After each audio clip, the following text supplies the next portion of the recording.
Hello and welcome to Fin Business. We are in conversation with Exide Life Insurance. Sir, thank you so much for talking to Fin Business. Thank you. So, it's an interesting time for insurance sector because the FDI is already 49%. The insurance companies are coming with an IPO.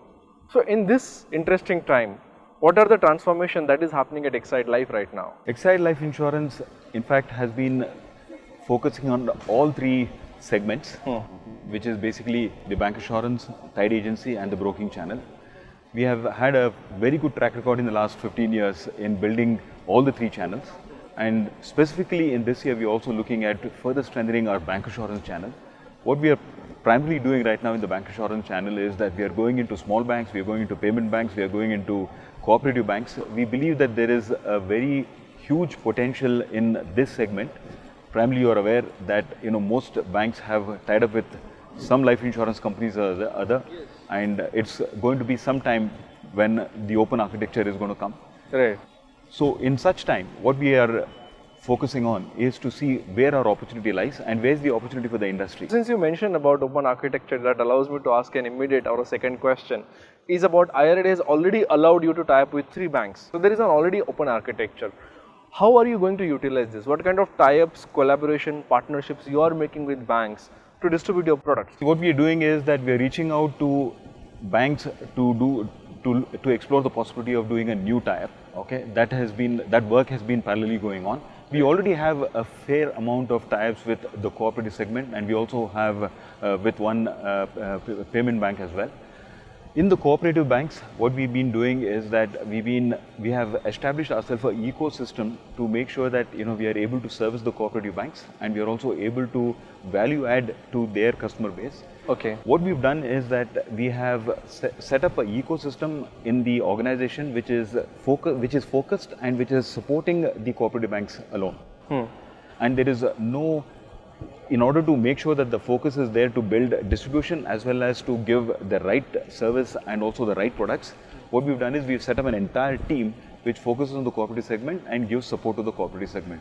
So we've been acquiring new cooperative banks. In fact, in the very recent past, we have tied up with Shamrao Vittal Bank. We have tied up with PMC Punjab and Maharashtra Cooperative Bank, and these relationships are gaining strength and they are doing well quarter on quarter. I will give you an interesting pie chart here. Most of the banks or most of the insurance companies wants to tie up with cooperative banks. Yeah. I understand the number of cooperative banks is huge. It's more than 1500, and the number of public sector and the private banks is not even 60. But the number of depositors, the number of customers, the small banks, I mean the small number of banks, specifically PSU banks and private banks cater to is huge. I mean they're catering to almost 90% of customers. Yeah. And despite of being more than 1500, the cooperative banks are catering to not more than 3 to 4%. Still, why the companies like you, I mean the insurance companies, mutual fund companies, wants to tap the cooperative banks market? Cooperative banks today have also started progressing, and I see a very positive transition happening in the cooperative banks. Today they are far more forthcoming, they are far more open to new ideas. We've seen that they are now taking in technology very, very well. Okay.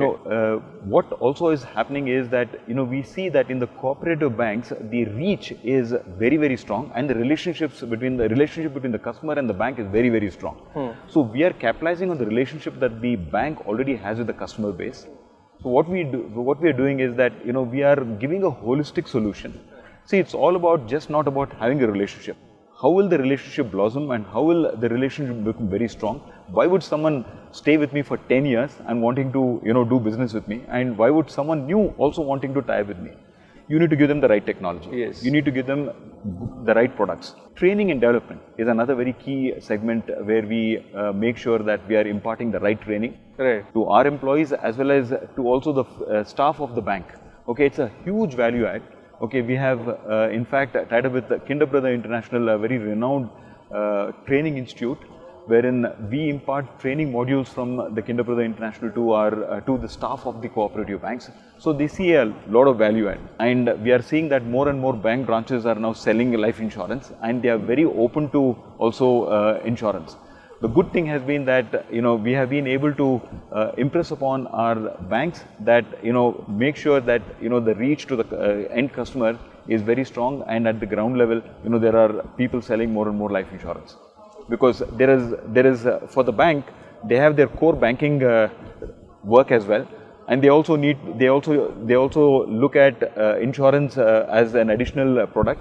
Wherein if there is a customer who is not only looking at only the banking product that he wants, and he is looking at something more than the bank, there is also a value add to the customer that the bank can certainly give. You touched a very, very important topic, which I'm going to ask you because I want some more answer from you. And that topic is training. How do you ensure that, you know, the right products will be sold, and how will you curtail the mis-selling, which generally happens at the bank's level because of the customers don't know much about the insurance products, and banks employees are tempted to sell the product because of the high commission? In training, basically, what we do is that first, when we are dealing with cooperative banks, what we do is that we restrict the number of products that we would like to sell.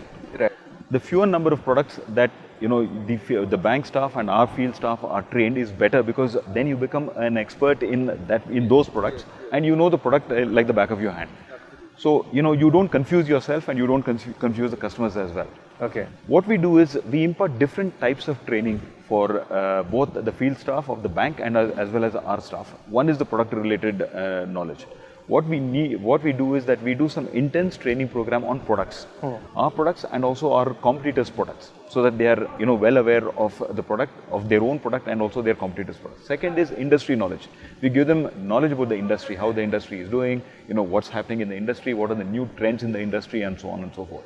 Last but not the least, apart from products, it's just not good enough that you do product training. We also impart soft skills, you know, selling skills.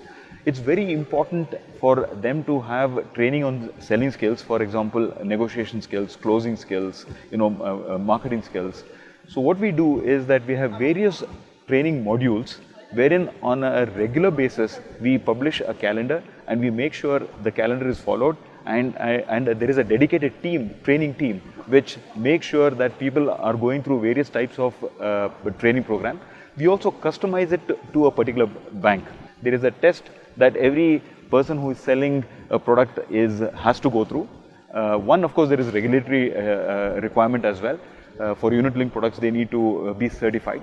We do that, and over and above that, we do constant certifications to make sure that, you know, their product knowledge is well-oiled and is updated, so that, you know, there is no mis-selling. We also have a very unique way of also making sure mis-selling is minimal. What we do is that every sale that happens, there is a call that goes from our organization to the customer, and the call center explains to the customer what are the features of the product, and, you know, if that customer is also on the same page, and if he can go ahead and issue the policy. So the customer gets a welcome call along with a brief description about the product and its benefits to the customer. What kind of technology are you going to adopt, or you are adopting right now, to enhance your distribution channels? Sure. Because the kind of growth that is happening with the small banks and the banks, and since you are enhancing your distribution channels. Technology is for three different people in our sense. One is for our own field force, second is for the bank, third is for the customer. Right. Okay. How easy is it for the customers to reach us? You know, and very importantly, is the customer getting all the information one needs about the product, about the company, and or more importantly, about his own product that he has taken? So what we do is that, you know, we make sure that the customer is able to, at the press of a button, is able to get all the information which is clearly delineated about his or her product. So the customer at any point of time, you know, can access all the details about the product that the person has taken.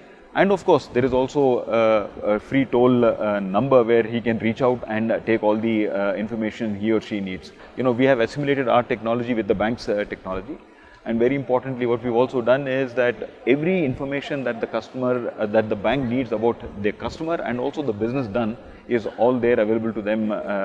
So technology is rapidly moving at the customer's place and also at the bank's place. Since you're enhancing your distribution channels, adopting technology, doing a lot of types with banks and trying to see and use more distribution channels, what kind of growth do you see from these distribution channels? Where do you see Exide Life in next 2 to 3 years? Exide Life Insurance this year has had a very, very robust and a strong growth. In fact, we are almost growing about 90% in the bancassurance channel this year.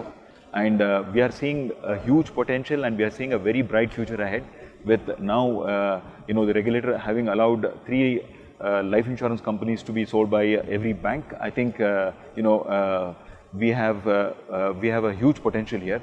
clearly, we are going to be ramping up, and we are going to be strengthening the channel, and very importantly, we are looking at upwards of 100% growth this year, and we are on track for the last 5 months, every month this year, and I'm very confident that the channel will do over 100% of growth by the end of this year. So that was Exide Life, who has given us a lot of information about the distribution and the new channels which the insurance company is looking at. Thank you so much for those great insights. Thank you, Mol. It was nice talking to you. Thank you so much for watching Fin Business.